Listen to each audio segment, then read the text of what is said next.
guys, so welcome to my reaction to the Rise of Skywalker that I recently saw at my midnight screening at a Odeon, not local to me, but it's in Tunbridge Wells, where I met some friends, some old friends from college.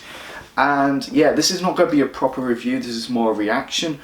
In order to do a review, my head is still muddled by this film, so I need to see this film a couple more times, because it's such a big, important film to me. This is my most anticipated film of the year. You know how much Star Wars means to me. So I can't just say, yeah, I really like it. I'll give it a something out of 10. I just can't really do that. And plus this video isn't scripted, so forgive me for all my mistakes, but this is more of a clear reaction of what I think of it, of first impressions of my first viewing.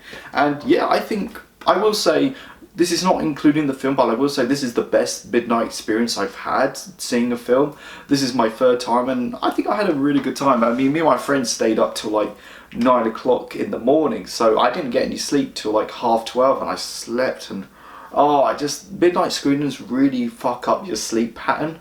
But let's just talk about the film in general. Star Wars Episode 9, it has been getting some really decisive reviews. Some people really don't like it, some people really like it. For me, at the moment, I really like it. Do I love it?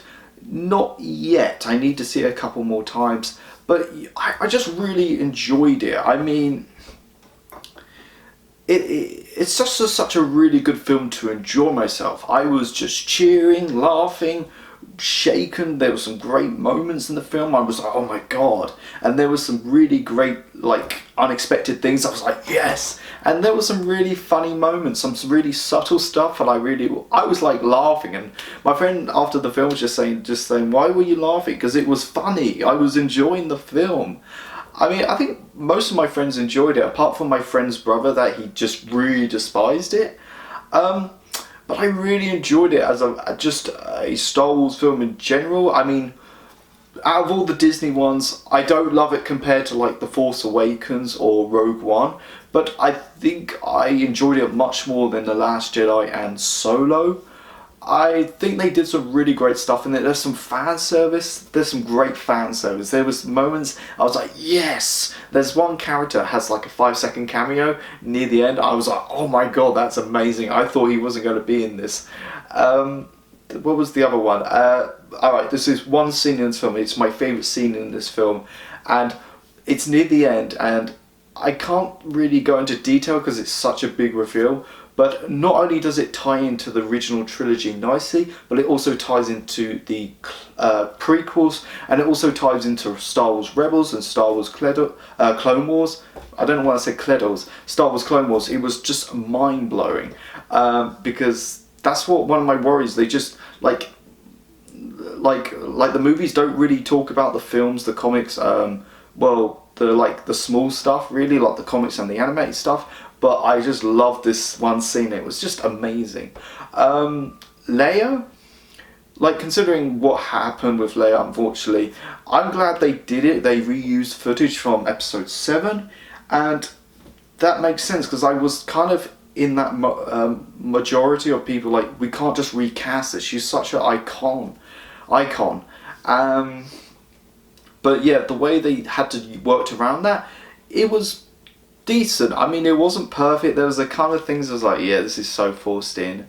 But yeah, you know what, the Leia stuff kind of worked for the most part. Lando Calrissian, I was really worried that he was just going to do a few cameos, like he wasn't really going to be a big part of the film, but he was a vital part of the film. Really, that was really unexpected. So I really like Lando Calrissian. I met Billy D. Williams earlier this year at London Film Comic Con, which was great. So yeah, I really like that. I mean, the problems, yes, there are some problems. I think there's there's a lot of side characters. They're just there. They don't really do anything. I think Kiri Russell's character, she's just there for Poe Dameron's backstory. Naomi, what was her name? Naomi Anki? I can't really pronounce her, who played kind of the ex-stormtrooper, along with the other ex-stormtroopers. Didn't really go anywhere, and it would have been cool to see what, like, go into detail of what the First Order ex-stormtroopers, all this, like, taking these young by force to become stormtroopers. That would have been an interesting plot line. You could just tell J.J. Abrams didn't know what to do with Rose from The Last Jedi, so she's just there for a few bits and bobs.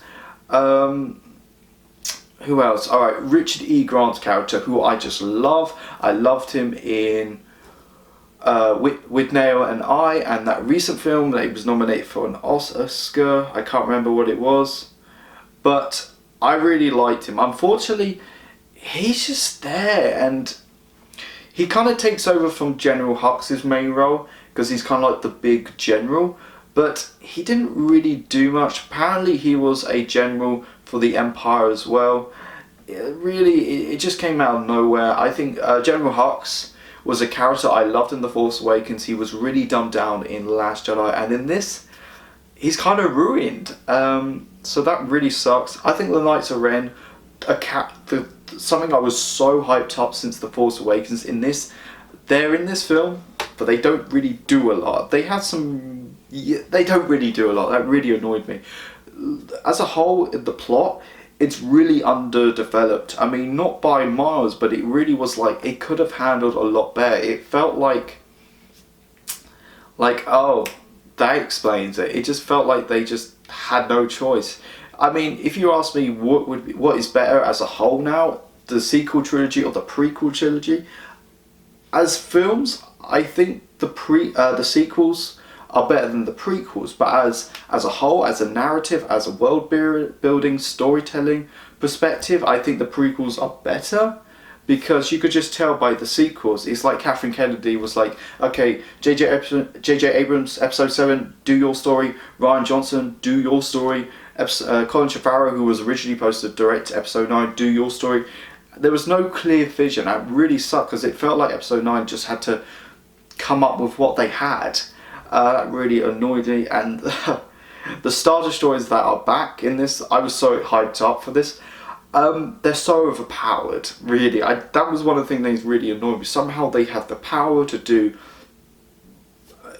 amazing stuff. It was just whoa. So, as a whole, Rise of Skywalker, I really, really liked. I'm definitely going to see it again. I enjoyed it much more than some of the other Star Wars films, but I don't enjoy it compared to a lot of them. If I had to rank them out of the 11 Star Wars films, I think this is kind of like 7-ish. It's not as good as some of them, so it's kind of ranked at number 7. Out of all the Disney ones, it's at the middle between. It's not as good as Rogue One or The Force Awakens, but I enjoyed it much more than The Last Jedi and the Solo. So yeah, I enjoyed it. So really go check it out. Just watch the film in your own way. Don't listen to critics or fans. Just enjoy the film by yourself. That's what I did, and I enjoyed it. My friends did. Yes, it's not a perfect film. It has some really major flaws, but I enjoyed it for what it is. And yeah, go check it out. I got your back.